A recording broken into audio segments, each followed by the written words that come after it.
বাইরে আমি আবার একটু ক্লিয়ার করি, আমাদের দুজনের সঙ্গে অনেক দিনের একটা ভালো সম্পর্ক চলছিল। এটা হুট করে বিয়েটা হয়ে গেছে। আপনারা আমাদের ক্লোজ বন্ধু হিসেবে সাহায্য করুন। আমরা একটা স্পেস চাচ্ছি আপাতত, আপনার বান্ধবীকে সেভ করার জন্য। আমার কথা না ভেবে অন্তত আপনার বান্ধবীকে সেভ করার জন্য হলে একটা স্পেস দেন, তারপরে নিরিবিলি আমরা বসে অনেক কথা গল্প করব। হ্যাঁ আচ্ছা মুর্শিদ ভাই, আপনি কি কোনো কারণে খবর করতেন?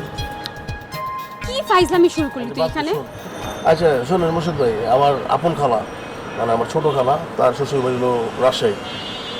তার শ্বশুর মারা গেছে আর কি রিসেন্টলি, শুক্রবার আগে আসবো না। তো আপনারা চাইলে তার ফ্ল্যাটে থাকতে পারেন। সত্যি?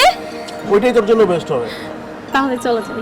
দাঁড়া দাঁড়া, আপাতত তোরা এখানে থাক, আমরা দুজন জায়গায় একটু সবকিছু দেখে আসি। একটা বাসর ঘর বানাই দিব তো, দরকার নেই, আমরা আছি। আপনাদের সমস্যারও দরকার নাই। বাবা রে বাবা, এই তোমার কাছের দোস্ত। ওরা কিন্তু অনেক ভালো, দেখো একটা ভালো ব্যবস্থা করে বাসর ঘরে, বুঝছো? বাসরঘর না হলে অসুবিধা নেই। হ্যাঁ